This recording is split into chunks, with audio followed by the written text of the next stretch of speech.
ये बात आप चेक कर लें। उसकी हर दफा लड़ाई, उसका ये यही ब्लेम रखा ना नवाज शरीफ पे कि जी ये फौजियों से क्यों लड़ता है हर दफा, कि भाई वो जमहूरियत मांगता था, उसको उठा के जेल में डाला। ये हर चीज रिकॉर्ड पे बाजवा साहब की आ चुकी है कि खान साहब क्या क्या फरमाइशें करते थे, ठीक है। उसके बाद चला ही लेते, उनको पैसे ला के दिए, हर मुल्क से ला के दिए बाजवा साहब ने मिलिट्री डिप्लोमेसी के तहत। वो भरते थे नीचे से छन छन के, वो असद उमर साहब भेज रहे थे पैसे, रुकता ही नहीं था पाकिस्तान के अंदर जितना डॉलर आ रहा था, क्योंकि जवाब में ऐसे ऐसे मईशत दान ढूंढ के लाए थे कि 4-5 तो वज़राए खजाना ढूंढने पड़े इन्हें। असल इशू ये है कि आप फौज को रियलिटी नहीं समझते, उसे तज़हीक का निशाना बना देते हैं। मैं सो कॉल्ड जमहूरियत के लिए नाम ले दूं कि जी जमहूरियत में फौज नहीं होती, और भाई अपना मुल्क चलाना ना, पहले सारे तो बैठ जाओ, रास्ता तो बना लो।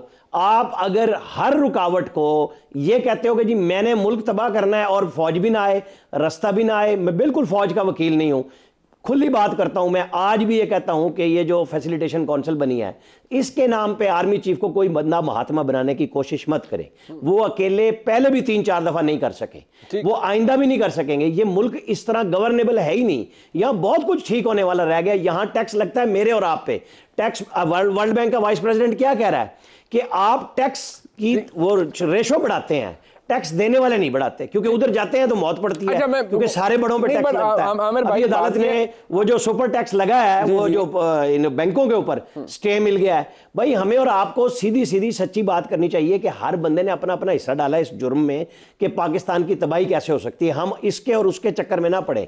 हमें ये बात करनी होगी कि आने वाले इलेक्शन में आपको कुछ नहीं मिलने वाला, मान लें। मेरे हिसाब किताब में बड़ी रिस्पेक्ट के साथ एजाज सैयद से मुझे बल्ला भी बिलफर्ज नजर ही नहीं आ रहा, क्योंकि जो इलेक्शन हुआ है वहां पे वो बंदा चिमटा है जिसे आप अकबर ऐसे बाबर कहते हैं, जो इतने साल उसके ऊपर लगा रहा फॉरेन फंडिंग, वो बिल्कुल नहीं छोड़ेगा। छोड़ेंगे। आप अदालत को जीरो कर दें, आप एस्टेब्लिशमेंट को जीरो कर दें, अगर ये लड़ाई इसी तरह होनी है तो बल्ला नहीं होना। नहीं, अगर लड़ाई इस तरह होनी है, लेकिन जहां तक बात लड़ाई की एजाज सैयद साहब, अब ये एस्टेब्लिशमेंट को हकीकत जानना, देखिए हकीकत का पता तो सबको होता है। इमरान खान साहब को पता था, वो बेनिफिशरी थे। मियां नवाज शरीफ साहब सियासत के अंदर आए तो वो एस्टेब्लिशमेंट के बेनिफिशरी के तौर पर आए जब उन्होंने सियासत शुरू की। बट सवाल ये है कि रियलिटी सबको पता है, लेकिन लड़ाइयाँ सब की हुई। मियां नवाज शरीफ साहब की भी हुई, 3 दफ़ा वज़ीर आज़म बने, तीनों दफ़ा अपनी टर्म मुकम्मल नहीं कर पाए। लेकिन ज़रा मटन के ऊपर और देसी मुर्गे के ऊपर भी ज़रा रोशनी डालिएगा, दिल कर रहा है बड़ा। मुनीब भाई बात यह है, चूँकि वो आप वो जानना चाह रहे हैं तो मैं इसकी वैसे बात बता दूं। इस वक्त इमरान खान साहब जो अडियाला जेल में है, वो सबसे ज़्यादा फैसिलिटीज़ जो है ना उनको मिल रही हैं। मैं वैसे रिकॉर्ड के ऊपर बता रहा हूँ, मैं इमरान खान साहब की मुखालफत में नहीं बता रहा हूँ, मैं फैक्चुअल बात बता रहा हूँ। इसकी रिटन रिपोर्ट बाकायदा हाई कोर्ट में जमा हुई है, सुप्रीम कोर्ट में जमा हुई है, ये रिकॉर्ड की बात है। 7 के करीब बैरक्स हैं जो खान साहब के लिए उन्होंने खाली करवाई हुई हैं। खान साहब को वर्जिश की वहाँ पर इजाज़त है, वहाँ पे हल्का फुल्का जिम भी है। खान साहब को साइकिल उनकी दी हुई है। खान साहब का खाना उनके घर से आता है। खान साहब को देसी घी में मटन और कढ़ाई और जो चिकन है वो दिया जाता है, फ्रूट दिया जाता है। खान साहब बड़े मज़े में हैं। और खान साहब के जो ये तो उनको फैसिलिटीज़ है ना, किताबें हैं, अखबार हैं, टेलीविज़न के चैनल्स उनको देखने के लिए मिलते हैं। आप सुन के हैरान होंगे कि ये माजी में कभी भी किसी वज़ीर आज़म को ये फैसिलिटी नहीं थी। मेरे ख्याल में उनको 5-7 से ज़्यादा ही टीवी चैनल हैं, वो देख भी सकते हैं। क्या बात। पहले जो वज़ीर आज़म गिरफ्तार हुए थे उनको सिर्फ पीटीवी की इजाज़त थी। अच्छा। तो ये पहले वज़ीर आज़म है जिनको केबल के जो है वो उनकी भी इजाज़त है। तो खान साहब वहाँ पर बड़े मज़े में। और उनके ये भी बता दूँ कि उनके मोरल भी जो है वो भी बड़े अप हैं। ये नहीं है कि नहीं मोरल उनका डाउन है। एट द सेम टाइम वो ये भी चाहते हैं कि उनकी एस्टैब्लिशमेंट से सुलह ही हो जाए। तो वो सुलह के लिए कोशिशें कर रहे हैं, कोई लड़ाई लड़ाई करने के लिए नहीं वो को कर रहे हैं। वो जिस तरह काजी साहब कह रहे हैं ना कि उन्होंने सबको बेनकाब कर दिया, वो खान साहब तो रिक्वेस्ट कर रहे हैं। आप देखें ना, खालिद नईम लोधी हैं, लेफ्टिनेंट जनरल रिटायर्ड, उनको पैगाम दिया उन्होंने इमरान खान साहब ने कि मेरी सुलह कराएं और जो गारंटी मांगते हैं मैं दूंगा। तो ये चीज़ें तो हैं। और भी बहुत सारे लोग हैं जिनको वो अप्रोच करते हैं और वो कहते हैं जो अपने वकला के जरिए कि मेरी सुलह करवाएं। तो खान साहब कोई ऐसे जिसे कहें ची गवैरा अगर आप बनाकर पेश करें तो वो नहीं है, वो नहीं है। और मेरे ख्याल में हमारे जो सारी बहस है उसका इख्तिताम भी इस बात पर होता है कि हालात जो भी हों बात वक्त पर होने चाहिए और हर जमात जो भी लड़े इस इंतखाब के अंदर उसको वक्त पूरा मिलना चाहिए और लेवल प्लेइंग फील्ड मिलनी चाहिए, हर जमात कैंपेन कर सके। प्रोग्राम के सेगमेंट में मैं अपने तमाम मौजूद मेहमानों का शुक्रिया अदा करता हूँ। ब्रेक से वापस आएंगे, सरबराह पिल्डेट हमारे साथ मौजूद होंगे, महबूब साहब उनसे बात करते हैं, हमारे साथ। एक दफ़ा फिर आपको खुशामदीद कहते हैं। हमारे साथ सरबराह पिलडैट जनाब अहमद बिलाल महबूब साहब मौजूद हैं। पाकिस्तान तहरीक इंसाफ ने अपना इलेक्शन करवा लिया, इंट्रा पार्टी इलेक्शन, बट सवाल ये हो रहा है कि एक तो ये कि अनअपोज लोग कैसे हो गए, क्या मसला क्या है। लेकिन अनअपोज तो हमने आपको दिखाया कुछ देर पहले भी कि मिसालें मौजूद हैं पाकिस्तान मुस्लिम लीग नून के अंदर भी, जितने भी मोअज़्ज़ज़ हमारे वहाँ पर लोग हैं, दोस्त हैं, वो भी अनअपोज इलेक्ट हुए। शहबाज शरीफ साहब, मरीम औरंगज़ेब साहिबा, मरीम नवाज शरीफ साहिबा। तो क्या वहाँ जमहूरियत का फुकदान था या वहाँ पर भी गलती हुई, या पाकिस्तान तहरीक इंसाफ ने इसके अंदर कुछ और बुनियादी गलतियां कर दी हैं इस इंतखाब के अंदर? उस पर बात करेंगे। अहमद साहब बहुत शुक्रिया सर। ये फरमाइएगा कि अनअप्ट हो जाना, किसी पैनल का अनअपोज इलेक्ट हो जाना, आई डोंट थिंक कि उसमें कोई इतना बड़ा प्रॉब्लम मुझे तो लगता है, अगर उसमें एजुकेट कीजिएगा अगर आपको लगता है तो। लेकिन बारिंग दिस, इसके अलावा क्या मसला है इस इंतखाब के अंदर आपके नज़दीक?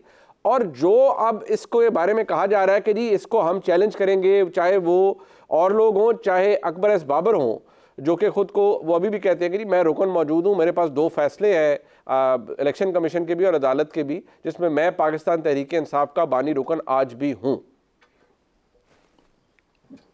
बहुत शुक्रिया फारूक साहब। ये आपकी बात दुरुस्त है। बिला मुकाबला मुंतखब हो जाना तो बज़ाते खुद इस बात की कोई गवाही नहीं है कि कोई गलत काम हुआ है। ये बिल्कुल सही काम भी हुआ हो और फिर भी लोग मुंतखब हो जाते हैं बिला मुकाबला। लेकिन मसले कुछ एक दो और है, वो कुछ लैक ऑफ ट्रांसपेरेंसी का इशू है। हो सकता है कि मामले सारे ठीक हुए हों, लेकिन चूंकि हमें ये पता नहीं है कि उन्होंने किस लीगल फ्रेमवर्क जो कि अपनी पार्टी ने अपने लिए बनाया हुआ था, किस फ्रेमवर्क में इलेक्शन करवाया है। क्योंकि ये जो पिछले इलेक्शन हुए थे वो तो 2019 का उनका कॉन्स्टिट्यूशन था, फिर उन्होंने उसके बाद उसको बदल दिया 2022 के कॉन्स्टिट्यूशन से। फिर उसके बाद दरमियान में 2 अमेंडमेंट्स भी आ गई, जिनमें से एक वापस ले ली, एक नहीं ली। ये सारी जो बयान है ये उस ऑर्डर के अंदर दर्ज है जो इलेक्शन कमीशन ने इनके इंतखाब को कालअदम करार देते हुए 23 नवंबर को करार दिया था। तो उसके बाद अब ये मालूम नहीं कि, लेकिन कल मैं उनके चीफ इलेक्शन कमिश्नर साहब जो न्याजी साहब हैं उनकी गुफ्तगू सुन रहा था, तो उन्होंने कहा कि इंतखाबात जो हमने रूल्स बनाए हुए हैं 2020 के उसके मुताबिक हुए हैं।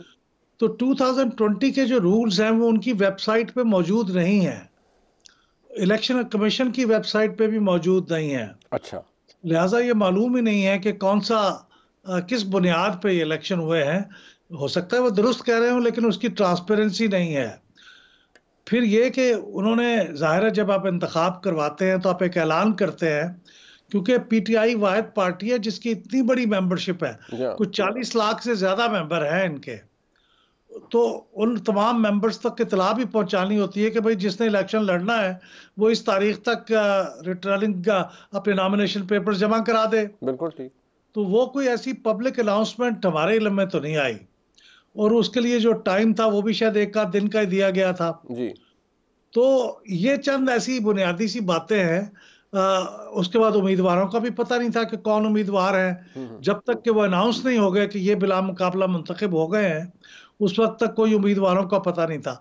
तो लैक ऑफ ट्रांसपेरेंसी जो है वो एक बुनियादी इशू है, और ये अगर अकबर एस बाबर साहब इसे ना भी चैलेंज करें तो ये जब इंतखाबात के नतायज जमा कराने होते हैं इलेक्शन कमीशन को 7 दिन के अंदर, जब जमा कराएंगे तो इलेक्शन कमीशन उसकी लाजमी स्क्रूटनी करेगा, और उस वक्त हो सकता है ये सवालात उठें और यार मुमकिन है उसके बड़े तसल्ली बख्श जवाब दे दे पीटीआई जो कि हमारे इल्म में ना हो, और ये भी मुमकिन है कि उस मौके पे कोई प्रॉब्लम हो जाए और वो कहें कि नहीं ये तो ठीक नहीं हुए। अच्छा, ये जो ये टुवर्ड्स द एंड ये जो पूरा इलेक्शन का प्रोसेस होता है महबूब साहब, इसको डॉक्यूमेंट एक तो चलें लिख दिया कि जी ये नॉमिनेशन पेपर्स थे, या अगर कोई अनअपोज इलेक्ट हुआ है बिला मुकाबला तो इस वजह से हुआ है, लेकिन ये जो पूरा प्रोसेस है वोटिंग वगैरह का, ये भी डॉक्यूमेंट होना होता है, इसकी कोई एविडेंस चाहिए होती है इलेक्शन कमीशन को? जी हाँ बिल्कुल, ये तो इलेक्शंस एक्ट 2017 में लिखा हुआ है कि पूरी डिटेल, यानी किस उम्मीदवार के हक में कितने लोग जिन्होंने वोट डाले, कितने उनके खिलाफ वोट डाले, और फिर अगर ये कहीं इन पर्सन होके इकट्ठे जमा होके इलेक्ट कर रहे हो, मसलन कई पार्टियां की नेशनल काउंसिल इलेक्ट करती है, तो नेशनल काउंसिल में जो लोग आए हों उनके नाम और उनके CNIC वगैरह, ये बड़ी स्ट्रिंजेंट डिटेल्स है। आज तक इलेक्शन कमीशन ये पूछता नहीं रहा, वरना ये बहुत माइन्यूट डिटेल्स हैं जो देनी होती हैं, लेकिन माजी में नहीं देते रहे और वो काम चलता रहा। लेकिन अब अगर वो पूछना चाहें और मांगना चाहें तो कानून तो उनके साथ खड़ा है। ठीक, बहुत शुक्रिया जनाब। हमारे साथ मौजूद थे। पाकिस्तान तहरीक इंसाफ ने इंट्रा पार्टी इलेक्शन करवा दिया, लेकिन प्रॉब्लम परसिस्ट करता है। खास तौर पर जिस तरह उन्होंने कहा, कोई चैलेंज ना भी करे और मामला जब इलेक्शन कमीशन के सामने जाएगा तो इलेक्शन कमीशन चंद सवालात पूछेगा। पाकिस्तान तहरीक इंसाफ कॉन्फिडेंट है कि हम उनका जवाब दे पाएंगे और सारा अमल शफाफ तरीके से हुआ। अगर ऐसा ही है तो बहुत अच्छी बात है, लेकिन अगर कोई मसला हुआ तो फिर सवाल तो उठेंगे और सवाल हमेशा उठते हैं। प्रोग्राम आपने देखा, देखने का बहुत शुक्रिया। खुदा हाफिज़।